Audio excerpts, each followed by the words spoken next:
Hey, Algebra 2. We're back at it today. Hope you are doing well, and I'm praying that you are blessed today. Um, God is good all the time, and all the time God is good. So I trust that you're having a great day. Hopefully everything is going pretty well. You don't feel like you're going too crazy staying at your house. But I'm here to teach you, so this is what we're diving into. We're going to be finding the measures of spread in data. We're again kind of throwing it back to lesson 09 in the textbook, pages P24 to P26. Again, I'm doing that mainly because the statistics that are gone over in the textbook are something that you're going to go over completely and fully in your statistics course if you end up taking statistics during high school or college.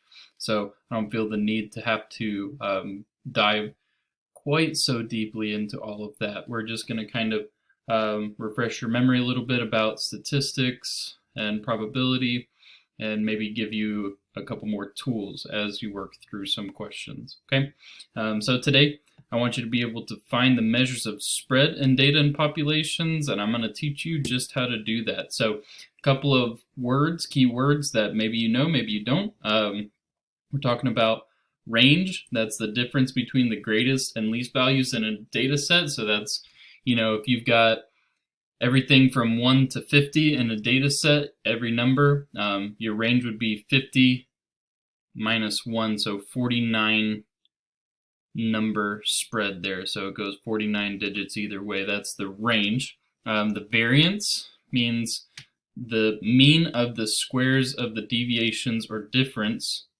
from the mean. So this is a lot of words, maybe a little bit confusing when you first hear it or read it. So this is basically the mean or the average of the data set. It is the difference between each number in the data set subtracted by, or the difference between that and the average of the set. So it's kind of a variance, like how much does it vary from one side to the other, negative or positive? What's the actual play there? So you'll see this a little bit, and I'll explain a little bit further once we look at a data set. Okay, and then standard deviation is the average amount by which each individual value deviates or differs from the mean. It's essentially the square root of the variance. So we'll look at that a little bit more, but this is kind of like variance is how much it varies total, and standard deviation is about how much the average of how much each number deviates throughout the list from the average. Okay. All right. So here's just right out of the textbook. This is kind of formulas. Maybe this helps you. Maybe it confuses you a little bit more. Hopefully it helps rather than confuses. And I'm hoping that we see a lot of improvement here. So let's look here. The range, difference between the greatest and least values of the data set, the variance, and the standard deviation. The variance kind of has this symbol. That's a Greek letter for S squared equals x1, so the first number in the set, subtracted by m, that's an m in Greek, standing for mean, or the mean in the data set, the average, squared. So this is kind of what we do in order to calculate, divided by the n, which is the number of entries or values in that data set. So number of variables. So if we've got 10 numbers in this data set, then you add all of these up, square them, add them, and divide it by 10. Okay? Or if it's 15 numbers, if it's 100 numbers in the set, that's what you divide it by to get your average. All right? Standard deviation, you can see it's just the square root of that, or S by itself. So pretty much square root what you get from the variance, and you have your answer. All right, so we'll start with these data sets that we used in our last lesson, so some of the same ones. So I've already put it in numeric order here, that way we can see what we're working with, and let's find our mean. Yep, the mean from that you should have from last time, 29.5.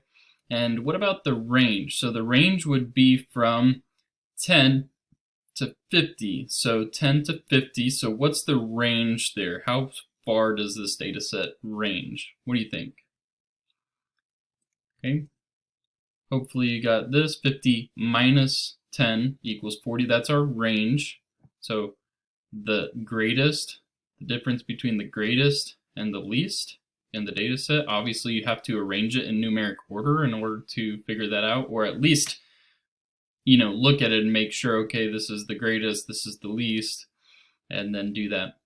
Now, after that, we're going to look at our variance. So the variance would be kind of a process. So this is going to take some steps. We'll work through it, and hopefully you will be able to calculate this on your own. I'm going to give you just a second to see if you can pause and just even look back. I mean, you could look back and see if you can calculate it just by using this formula here. See if you can figure it out.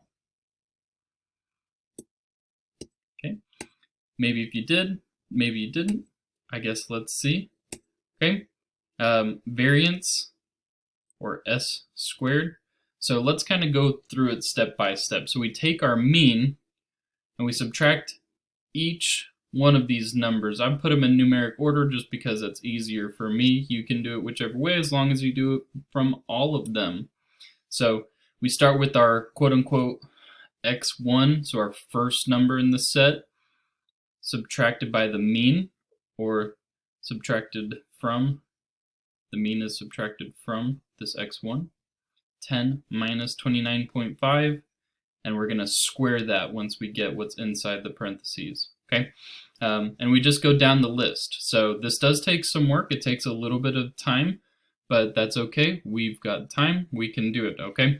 Then we've got 15 minus 29.5, and we've got 20 minus 29.5. We keep going down the list, and we do all of these minus 29.5 squared. Then we divide that by n, which is the number of variables in this data set. So that's how many? 1, 2, 3, 4, 5, 6, 7, 8, 9, 10. So we'll see that in this next step here. So once we get our answers from inside the parentheses, we will square all of these and then add them together. We'll add the sum of the squares and then divide it by 10. So we square all of these. I'll just show you these values squared. So hopefully you can do that on your own. Check my work. I could have gotten it wrong, and you guys can have the opportunity to correct me, okay? Then you boil it all down, you add it all up, and divide it by 10 to give you that number right there. Standard deviation will give you the variance of 11.5. 11.5. Okay? Alright, 11.5. And that kind of tracks, right? So you kind of see the average is 30. The range is 40, but the average variance there is about 11.5, and that's, hey, sorry if that cut off just quickly. Move into the next problem here. We've got our other data set, one of them from the last lesson as well, and we'll find the average or the mean, and the range, the variance, and the standard deviation. So those are the four that I want you to see if you can pause the video and find all of those right now. All right, and hopefully you did. So let's go working just to double check and make sure that you got these right. Okay, so the average should be 34.4.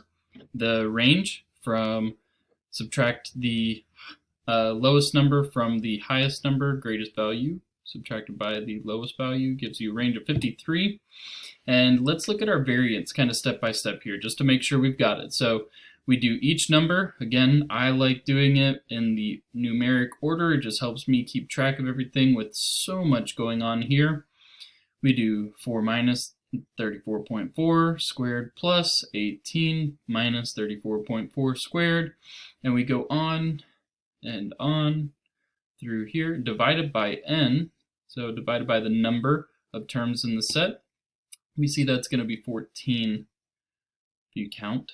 Okay. We get all of our answers, and then we're going to square each one of them. When we have that, we add all of those together, again divided by 14, 2,623.44 divided by 14 is 187.39. So our variance is 187.39. And then, to find our standard deviation, we square root our answer from the variance, and we get 13.69. So again, our variance is just kind of like how much altogether the average of how far away it is from the mean or the average.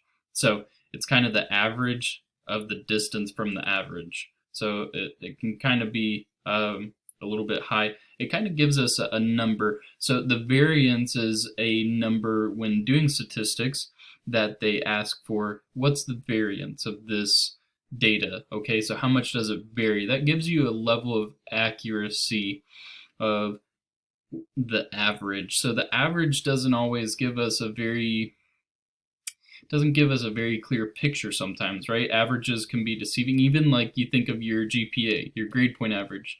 Sometimes it can be a little bit deceiving as to how good of a student you are, because you could do really well in a lot of areas, but if you really struggle, say, in math, it can bring your GPA down, and it could, even from an outside perspective, kind of make it seem like, man, I don't know if that's a really good student. And you would probably argue that that's not true. You do good work, and it's just one area that you struggle in. The average doesn't always give that.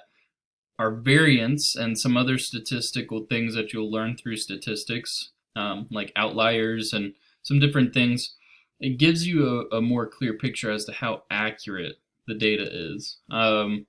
It will show you the lower the variance, the better accuracy. And again, the standard deviation there kind of gives you a whole rounded, kind of like a clear idea of how much each number in the data set deviates from what the average is. Okay, so you can see in your data set, if you have a really high variance and a really high standard deviation, that's going to tell you that that average is not going to be very good. It's not going to be good to base all of your research off of that one average, because it's not as accurate. But again, that's more for statistics. As you get into it, there will be more and more to learn about that.